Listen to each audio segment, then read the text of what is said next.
And while I am so ready for Election Day, I am going to miss this. This is so awesome. Thank you for coming out, Arizona, Scottsdale. How's everyone feeling tonight? Are you feeling something happening in Arizona? You can feel it. There's something going on. I know because I went to grab lunch today and like 6 different crowds of people came over and they're like, we're voting. We already voted. We're going to vote for you. People are so excited for this election.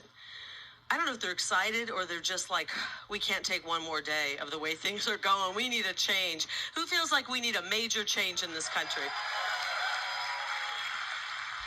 I saw some polling the other day, and, they're trying to say it's close. Well, one poll said we're 11 up, and then another one, 11 up, 9 up. We're close. It's neck and neck.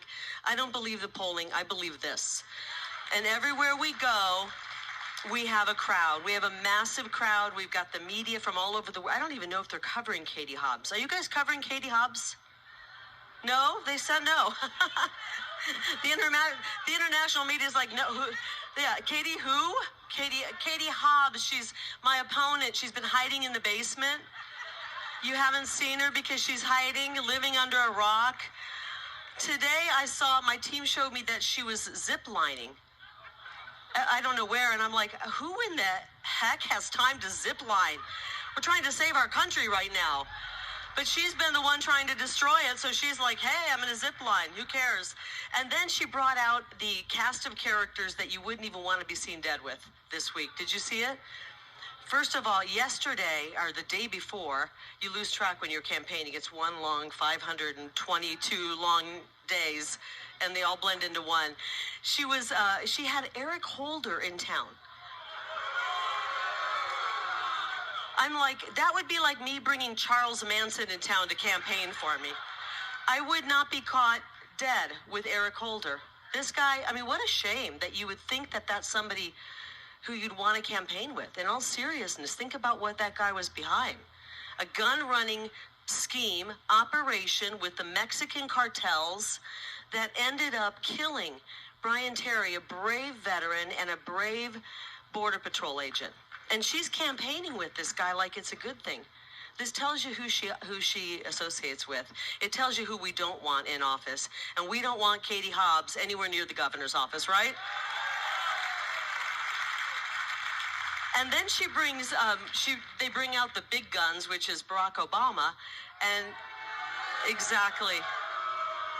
Actually, I think somebody did show up at the rally. I don't know if you saw the video. Somebody showed up at the rally to remind Obama that he happened to be campaigning for a woman in Katie Hobbs who is a twice convicted racist. Can you believe it? It's like he's on stage, our first black president, on stage, stumping for a twice convicted racist who pays women of color $30,000 less than she pays men doing the same job. And he's actually showing up in town campaigning for her. It shows you the hypocrisy of the left. I'm so tired of that hypocrisy. They call us every name in the book when in fact, they've been calling us racist for how long? And here she is, a twice convicted racist, costing us $3 million. So we're done with them. We're so ready to turn the page and move into, yes, they do have to go. Who said that? Right there. Bella's mom. Oh, she's like, they gotta go. They do have to go. I am so tired of these politicians who are driving our country and our state into the ground.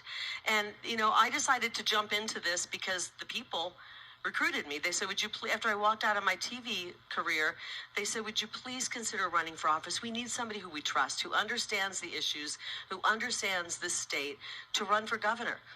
And I remember the fake news media. At first they said, why on earth would you run? What do you know? What do you think you know running for office?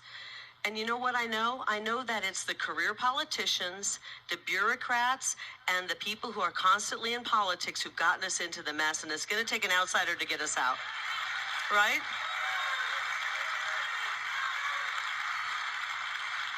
Think about the times we've been in trouble before. And, look when Ronald Reagan came in. Jimmy Carter had delivered him America in an ash heap.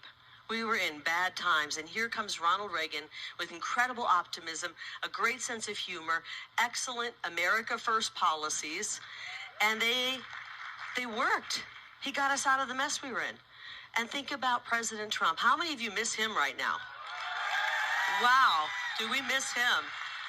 He came in after Barack Obama, and he turned things around. Everyone said, oh, he's making promises he can't keep. There's no way he can do all of this.